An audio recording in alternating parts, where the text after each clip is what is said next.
Hi everyone, today on Steve's Garage I'll be replacing the front pads and rotors on a 2000 Volvo V70 XC. This video should work for basically any P80 car, so the earlier 850s, as well as the S and V70 from 98 to 2000, and the C70 from 98 to 04. This car does have the smaller 280mm rotors, but if yours has the larger 302mm, it's the same procedure. Before we go any further, I'm going to cover all the tools you'll need for the job.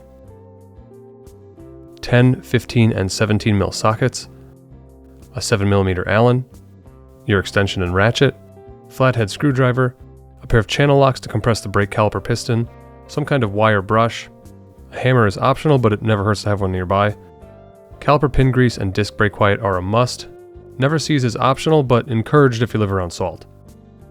Lastly, some kind of grinder and an impact gun are optional, though a grinder with a wire wheel on it makes quick work of cleaning up the hub and caliper brackets. An impact is definitely not a must. One thing I didn't show here is a breaker bar. It's not a bad idea to have one handy for the caliper bracket bolts. And with that out of the way, let's jump in. With your car off the ground and safely supported, get the wheel off and out of the way. If you want, you can go under your hood and open up the brake fluid reservoir cap. I typically don't have a problem with this, but if you did something like replace the brake fluid or calipers while the pads were worn, you could end up pushing excess fluid out once you compress the piston to fit the new pads. Getting into the brakes themselves, you should start by popping off the tension clip from the outer face of the caliper. I didn't do this first, and you can see when I back the caliper slide pins out, I can't remove the caliper from the bracket. It's not a big deal though. If you do it like this, just remove the caliper bracket bolts and you can separate everything once it's off the spindle. Now is a great time to pop off your brake pads, and don't forget to compare them to the new parts. You can also compress the piston while you're here, and once you're done with that, get the caliper out of the way by hanging it from something secure like the strut. My rotor surprisingly has the 10mm set screw. If yours doesn't, it's probably already sitting on the floor because it fell off the hub when you removed the bracket. From here, go ahead and clean up your hub, and we can move on to reassembly. Start by spraying the back of the pads with some disc brake quiet. Some people will lube the small ears of the pad. That's up to you.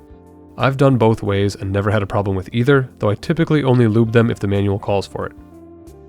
Next, we can move to cleaning up the caliper bracket, especially these because they don't have a clip for the pad to ride against. If the brackets are badly pitted or grooved, you should replace them because the pads will hang up and you'll wear things out prematurely.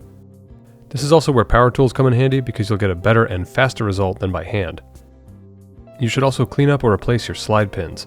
Mine weren't as bad as they looked, they were more dirty than anything else, but I had picked up new ones before starting this job because I wasn't sure what condition they'd be in. Moving back over to the car, make sure you apply way too much never seize before putting the rotor on, and if you have a set screw you can install it, but it's not necessary. Now you can install your caliper bracket. The torque spec for these bolts is 80 foot-pounds, but I've always just tightened them down with a larger ratchet or a smaller breaker bar, and I've never had a problem with them coming loose. Load your new pads on. I like to stick the outer one onto the bracket, and the inner one clips to the piston. You can see I didn't compress the piston enough for the new pads, but that's an easy remedy. Go ahead and install the caliper on the bracket, and the pads should fit nicely around the rotor. Make sure to grease up the slide pins before installing them. These get torqued to 25 foot-pounds, but again, if you just tighten them down well, you'll be alright. And don't forget to install those little dust caps as well. Don't forget to install the tension clip on the outer face of the caliper. I found it easiest to install it by hand, and then make sure it's properly seated by giving it some taps with the screwdriver. And with that, your front pads and rotors are installed. If you're done today, don't forget to put the cap back on that brake fluid reservoir, and also remember that you compress the piston, so you'll have to pump the brakes a few times to get a pedal back before driving. I'm not finished here today though. I'll be moving to the rear pads and rotors for my next video.